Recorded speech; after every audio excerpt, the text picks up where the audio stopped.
जय हिंद साथियों, मैं एनके यादव आपके अपने YouTube channel exam info live पर एक बार फिर स्वागत करता हूं।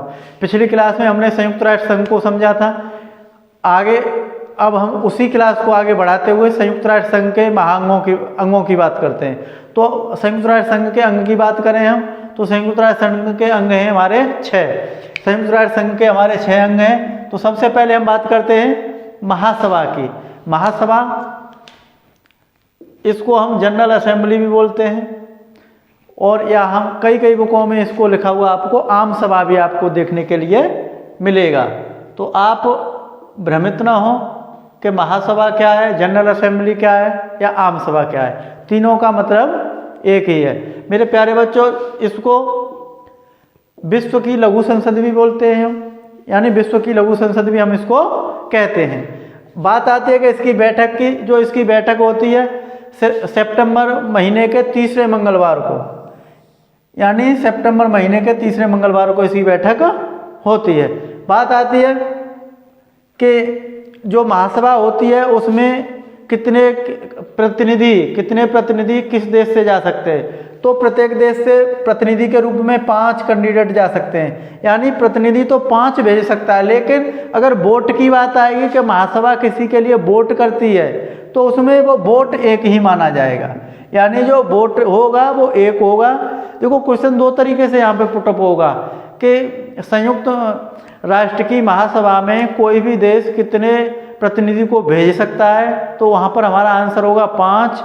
और कितने वोट कर सकता है तो वहाँ पर हमारा आंसर होगा 1। मेरे प्यारे साथियों, आगे की बात करें कि महासभा के कार्य क्या हैं। जो हमारा अंतर्राष्ट्रीय न्यायालय है, जो अंतर्राष्ट्रीय न्यायालय है उसमें जो न्यायाधीशों की नियुक्ति होगी उसको हमारी महासभा के द्वारा होगी।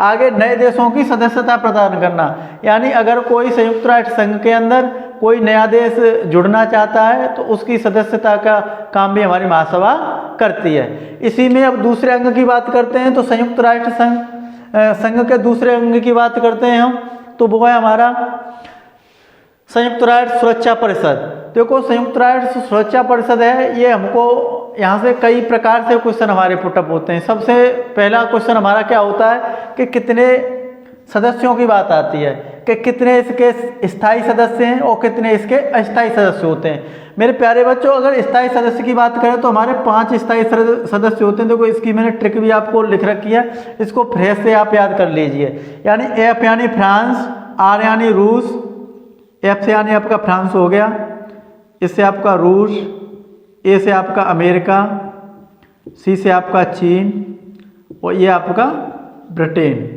यानी अगर आप फ्रेश याद कर लोगे तो यानी आपको ये ट्रिक याद हो जाएगी मेरे प्यारे बच्चों।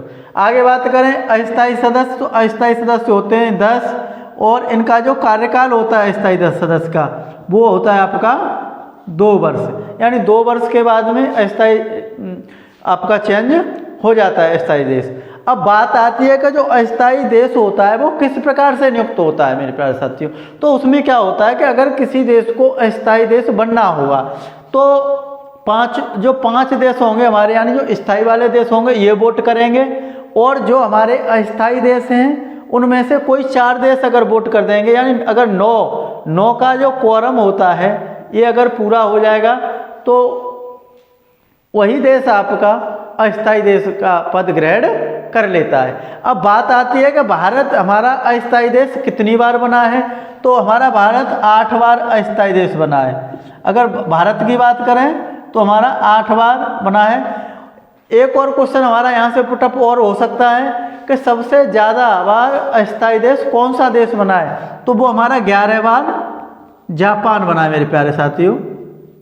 यानी सबसे अधिक बार की बात आएगी तो 11 बार हमारा जापान बना है, और 8 बार हमारा कौन बना है, भारत हमारा 8 बार बना है।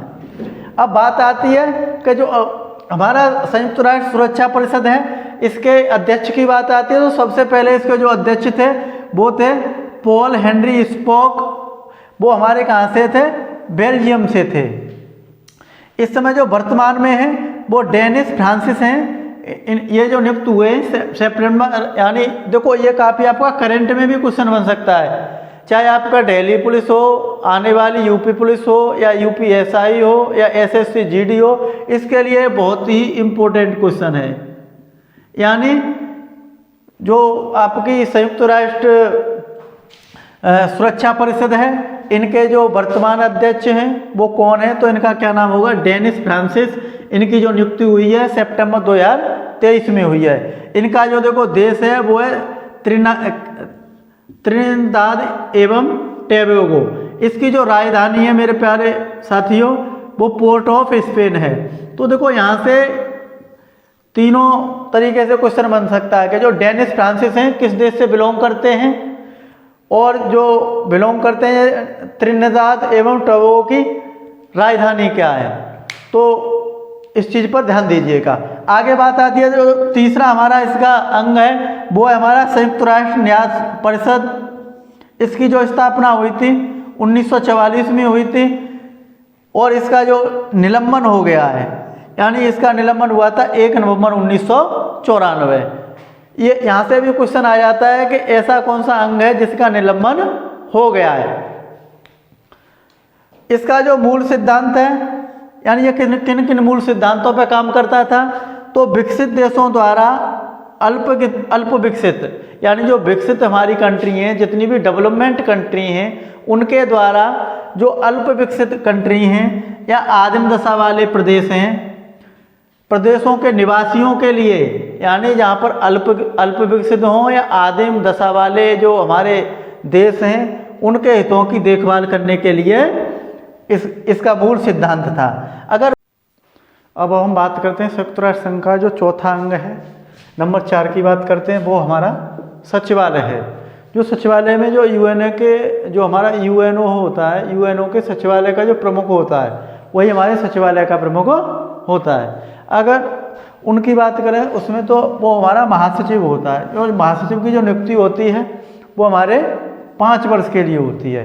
अब एक बात आती है, क्या कोई महासचिव एक से अधिक बार नियुक्त हो सकता है, तो हमारा एक से अधिक बार नियुक्त महासचिव हो सकता है।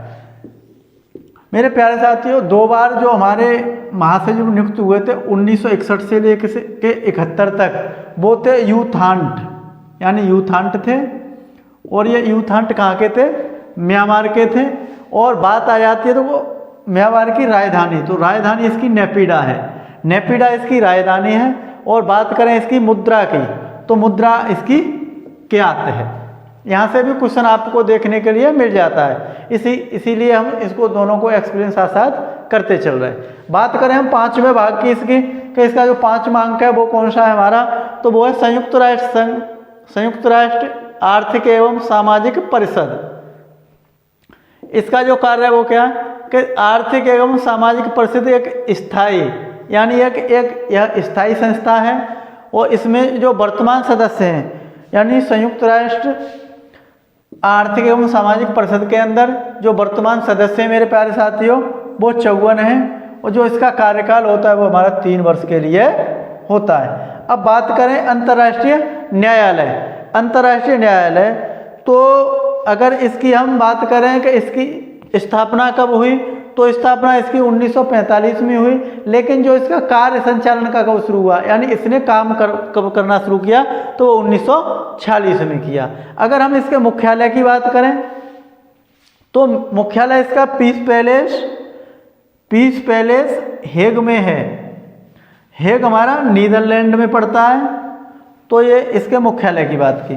अभी तक मेरे प्यारे साथियों हमने 5 अंग पढ़े संयुक्त राष्ट्र संघ के, यानी यूएनओ के हमने 5 अंग पढ़े।